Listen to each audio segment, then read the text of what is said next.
Vous savez, on ne réglera jamais la question du loyer avec cette mascarade-là. Nous l'avions dit au moment où ils ont fait cette loi-là. Qu'on ne gouverne pas en mettant les Sénégalais les uns contre les autres. Les riches contre les pauvres. Les locataires contre les bailleurs. Les fonctionnaires contre les non-fonctionnaires. Et c'est ça leur méthode de gouvernement. Ils se lèvent, ils disent tout est bouffé par une masse salariale, ce qui est tout à fait faux. On met les fonctionnaires malheureusement en mal avec le reste du Sénégal. Après, on met les bailleurs avec les locataires. Quelles sont les mesures concrètes que le gouvernement prend en amont? C'est ça le drame. Et nous avions fait en 2014, quand ils ont commencé à agiter ça, nous avons fait un texte que nous allons d'ailleurs offrir au président Macky Sall, parce que nous pouvons partager les idées, il n'y a pas de problème.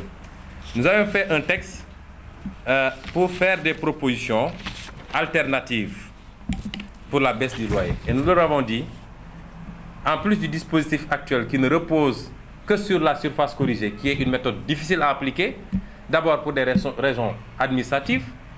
L'administration fiscale, le service du cadastre n'a pas les effectifs pour le faire. Les réclamations vont s'accumuler là-bas, ils ne peuvent pas. Et ensuite, pour des considérations techniques, nous l'avions dit, nous avons fait des propositions. Premièrement, il faut instituer une surtaxe sur les loyers dont le montant dépasse celui qui résulterait de l'application de la surface corrigée.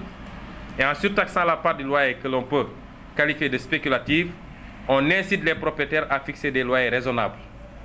Deuxièmement, développer le rendement de la fiscalité immobilière et affecter l'ensemble des recettes qui en seront issues, hormis les impôts locaux qui appartiennent aux collectivités locales, à un fonds de promotion de l'habitat social. Troisièmement, remplacer les cautions par un système d'assurance obligatoire à la charge du locataire avec la participation des assurés privés, des assureurs privés. Cinquièmement, interdire les avances car le loyer est le prix d'un service rendu et le paiement ne doit intervenir qu'après service fait. Sixièmement, plafonner la commission de courtage à l'équivalent de 50% d'un mois de loyer. Septièmement, instituer une procédure judiciaire simplifiée permettant aux propriétaires d'expulser rapidement à peu de frais les locataires défaillants. Septièmement, faciliter l'accès au logement par des mesures telles que la lutte contre la spéculation foncière autour des baux concédés par l'État et une législation stricte contre les multiples attributions. Et enfin, des mesures volontaristes pour la réduction du coût de construction. Qu'est-ce qu'on voit?